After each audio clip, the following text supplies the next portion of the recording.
Hello and welcome to another edition of Tribulation Ready Survival. I'm Michael and today's topic is going to be gardening, starting your seeds. I have some ideas and I have some tips that I use that have proven very successful for me. And I'm going to show you some things that you can do to do this on the cheap. And some things that I have done in the past to save some money. So here's the deal. So this video is for those of us who like to start our own seeds. I don't like going to the store and buying seeds that have already been started and grown in a pot. I like to do my own thing so I know what I'm getting. So when it comes to tomatoes and peppers, a lot of times you need to start your seeds indoors. I do have some peppers that want to be started outdoors, but mainly peppers and tomatoes like to be inside in a hot environment for about 8 to 10 weeks before you take them outside and start getting them used to the temperatures outside. Hopefully it'll be warm by then in about 8 to 10 weeks. But until then, I'm going to keep them in my house and I'm going to show you how I do it to keep them warm and to also give them the nutrients they need to get a great start. So when I go outside and plant these things in the ground, they're going to give me the most fruit and the most food on my table, because that's what this is about. It's about survival and growing your own groceries. So let's take a look and see what we have here at the table. Okay, so the first thing is, for me, is that I only grow organic and heirloom vegetables in my garden, and I do not use any pesticides. So I've got some sweet tomatoes, or basically cherry tomatoes.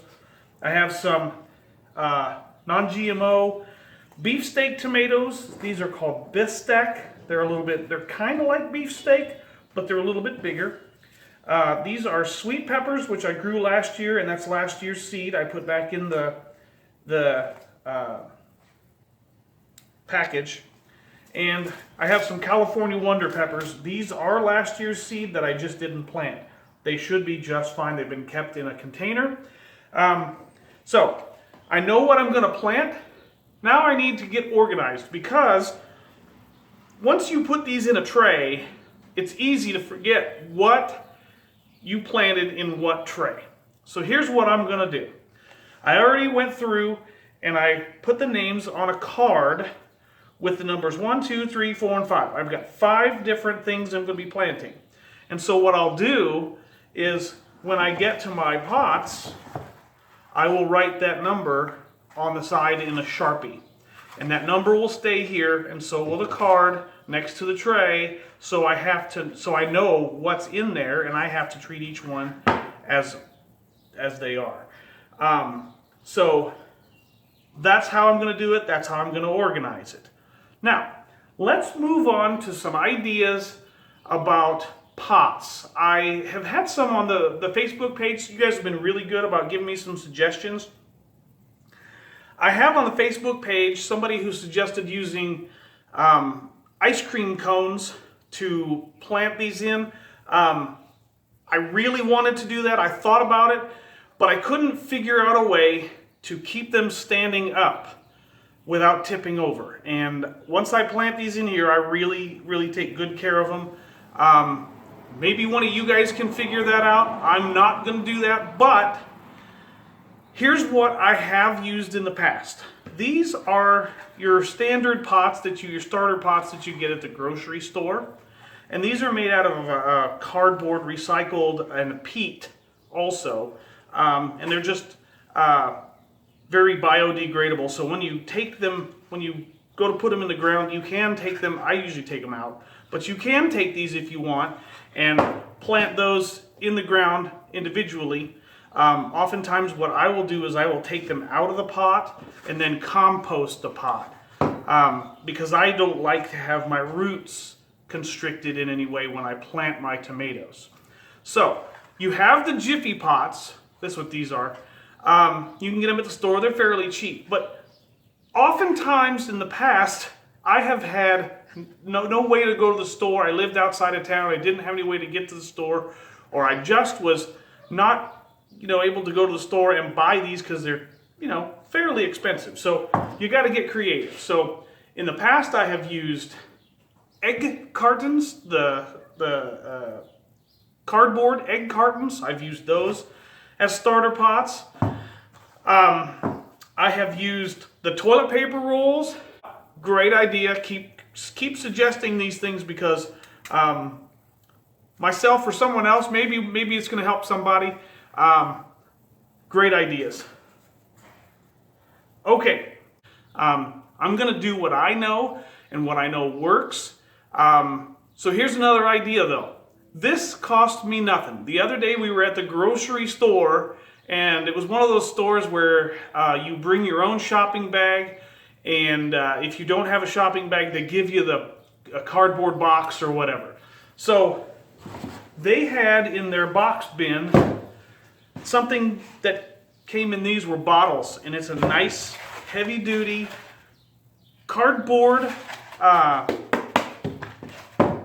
can or bottle container of some sort, and it's perfect. It's almost the same size, a little bit bigger actually, and it's a little bit deeper, a little bit bigger, may use a little more soil, but what I would do in something like this is plant 2 or 3 seedlings in here, or maybe even more than I would plant in here, because I'm going to plant a couple in each one.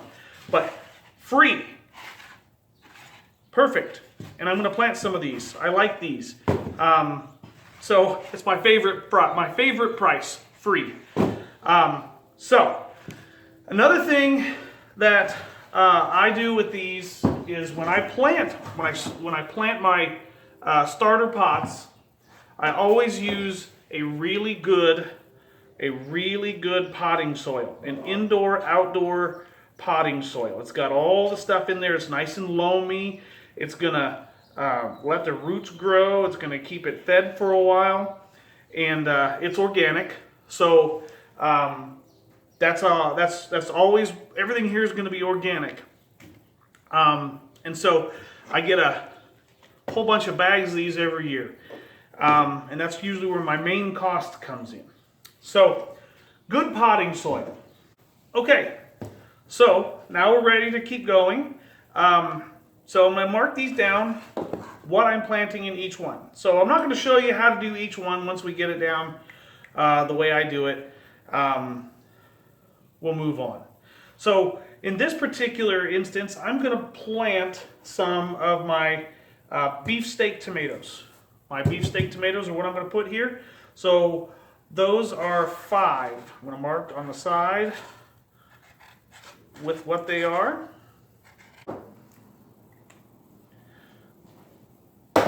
Okay, so what I'm going to do is I have a plastic thing. This is going to serve, I have a plastic container here. This is going to serve, I don't like losing potting soil. I don't like wasting it. This is going to serve as my planting area for this. I'm going to place this in the tray.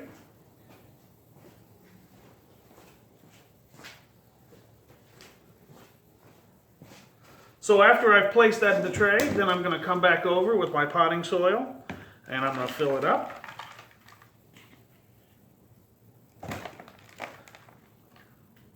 Now, when I fill this up, I do not pack it in. Don't pack it in. This seed needs, all the seeds in here need nice loose soil because they're fragile. They're very, very fragile, and they need to be able to grow their roots. And so it's okay if you go over the top a little bit because I'm not wasting very much soil here. I'm going to be able to regain a lot of that. And this soil will compact a little bit when you water it. Okay, and so I'll get my tomatoes in there.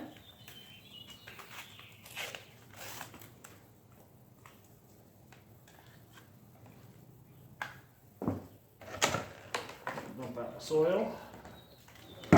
Now, go back in here. And these do not need to be planted deep. The seedlings don't. Like just below the surface, maybe a quarter of an inch. And the way that I do this is some people individually put 1 or 2 seeds in there. I'm not really good at doing that, so I plant 2 or 3 in each one. And here's why. As they grow, I will eventually weed them out and take the strongest, biggest one out of each pot, and the smaller, weaker ones that are in there are going to get weeded out, basically. And so this gives me more chance, because not every seed's going to sprout. Not every seed is going to sprout. And that's just the way seeds are. If you're new to gardening, not every seed's going to sprout. These are probably about 70 to 80% germination. But then again, even if every seed were to sprout, not every plant is going to be one that I want to keep. And so if I can take the biggest, strongest plant and put that in, my chances of having a successful transplant go up. And that's what I want. I want to have, I'm going to spread them out. I don't put them right on top of each other. So that's what I want. I want to have my best chance of having a good seed start. So now I'm going to put these seeds back in, because I didn't use all of them for that. Okay, so now that we've got one planted, of course I would do the same thing for these. It's just a little bit more dirt. So now that I have my seeds, my tomato seeds, I could do a couple of things. I'm going to reuse this. We got salad in this over the winter, some organic salad, and I don't like throwing things away, so I'm going to reuse this. I'm going to use it for the potting soil, and on top of that, I can use this to help grow these tomatoes to start off with. And it's a nice little environment where they can stay warm, and I can water them. The moisture will congregate in here, and great place to start these in a sunny window, or someplace where you can get 6 to 8 hours of sun and it's warm in your house. Now, here's the deal at my place. I have an east-west facing window. Neither one of them gets a whole lot of sunlight. And so what I have to do, and I will show you this here in a second, is I have to simulate that and do the best that I can. I am going to use that window, but since I don't get enough sunlight in that window, and I don't necessarily get enough heat to get these where they like to start off really well, I have to come up with an idea.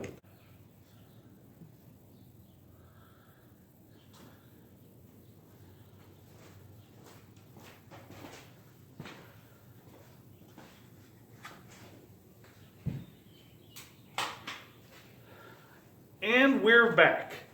Okay, so tomatoes and peppers, when you start them inside, as I said earlier, you want to have a sunny place for them to start out. Sunny and warm. It really gives them a good head start if you can keep them that way. I don't have a window that gets enough sunlight. I have one on the east side and one on the west side. Each one gets about, at this point, at this time of the year, 3 to 5 hours maybe. Probably on the lower end there as far as sunlight. So what I need to do is I need to keep them warm. Now you can spend $60, $100 and go to your local greenhouse or whatever, even order it online or whatever, and get yourself a seed starting mat. And it has different temperatures and has all kinds of information. I don't have the ability to just throw money at all these things, and so I had to get creative. So here's what I did. This is the version 2. The original version of this is a seed starting mat. This originally started out with some incandescent, some people would call them Christmas lights. We don't celebrate Christmas, but that's what those type of incandescent lights. And it was a 10-foot strand, ran it all around here, and it kept, so what I did was I ran it around here, and then the way I've done it is I'll take a baking pan, a metal pan, something like that that's going to have edges on it, because when you water it, you don't want to get these lights wet. These are indoor-outdoor, and the Christmas lights that I had on earlier, or not earlier, a few years ago, they were indoor-outdoor. They don't mind getting wet, but listen, water and electricity just don't mix, and I don't want to be that guy. So the original had those incandescent lights on them. I had enough of those burn out, and I didn't have any ability to go get some more at that point. So I had these in a closet, I think I had them. These are LEDs, and they put out heat. That's the deal. They put out heat, and that's all you want. These will maintain about 75, 80 degrees. As a matter of fact, I'll show you something here. I'm still growing another tomato plant, and I'll put that picture in here. I've been growing it all winter, and there's enough heat coming off this that will generate moisture inside a container. So I know it's warm enough. It's about between 75 and 80 degrees. Plenty warm to get these tomatoes started. Now, you can do this multiple ways. You can take it and put it in a container and set it right on there because it's not hot enough to start a fire. But again, you want to keep water off of the lights if you can. So I'm going to start some of the seeds in here like this. But another option, and this is something I did last year, and it was super duper successful for me. So this is the part my wife doesn't like, and sorry, honey. So I every year have commandeered this particular baking pan. It's large. I can set it either way, and I can still have room over here. I can set it in here, and I turned this into a hothouse. And the way that I did it was I took a garage sale sign, and I'll show you here in just a second. I'm going to pan out and show you what I did. So what I did was I wanted to make a hothouse last year, and I didn't have any way to really make one, so I came up with this idea. Baking pan, and I took the metal outside of from an old garage sale sign. You can maybe use clothes hangers or whatever, but this was all one piece. I took the metal, I made it into a frame the same size as this pan. I made it just for this pan.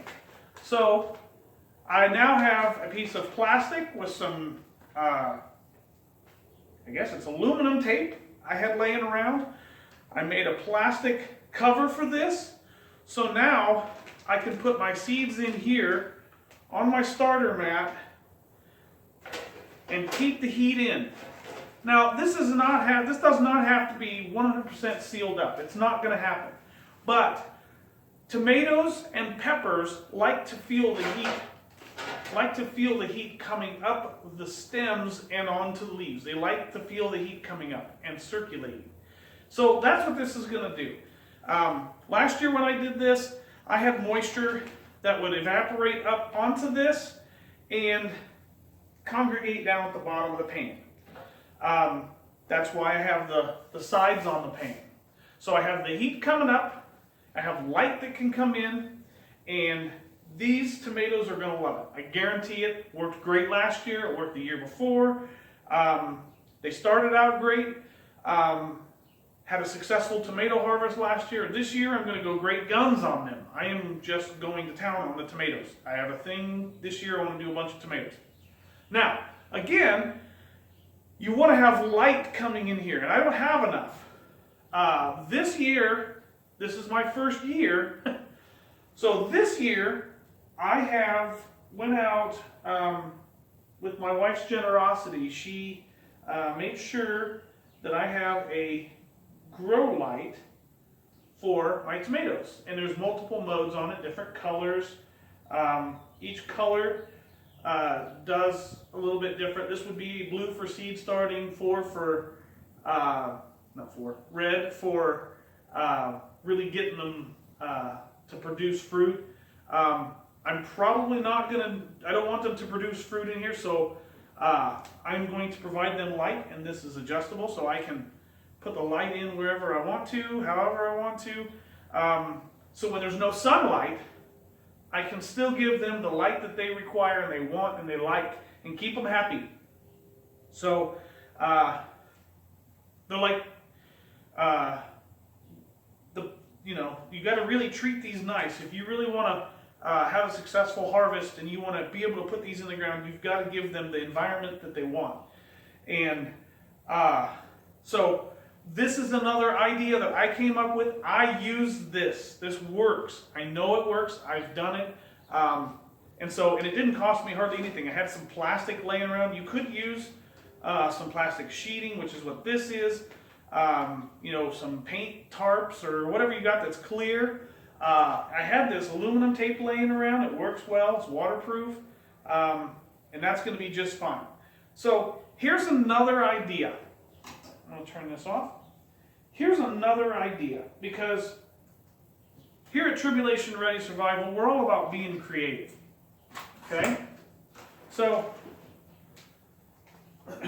set this aside. All right. So, I kind of gave you a sneak preview earlier of one of the things that I have been doing, and this winter I tried it. It's working great. I have tomatoes growing in my house right now. My daughter and I found a tomato that was actually starting to sprout, and we took the seeds out, planted one of the seeds. I think it was in January. Had it on the heat mat, had it with the lights growing on it, and that thing is going great guns. It's probably going to be a little early, so I may have to plant it in the house. I'm not sure exactly how that's going to go, but we wanted to see if it would work, and it works. What we did was we put it on the baking pan with the bottom part, just barely the top part of a 2-liter bottle, cut the top off, and place it over it just like that. I took a hole punch, cut a couple of holes in the bottom so that they would have fresh air coming in to the tomato plant. I will post a picture of that tomato plant right here.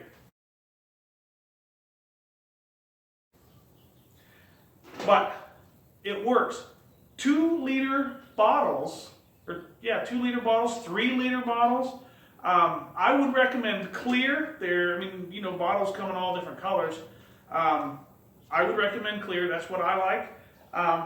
But 2-liter bottles over the top of your tomato pots, if that's what you want to do. If you don't have a whole bunch, or you want to, you got these laying around, give it a shot. I know it works. I've done it. So I'm not going to give you bad advice here. Okay? So we've got the organization of the seeds. We got the seeds planted. We got them nice and warm. We got nice lights on them. I hope you guys got natural light in your house. I don't really have a whole lot.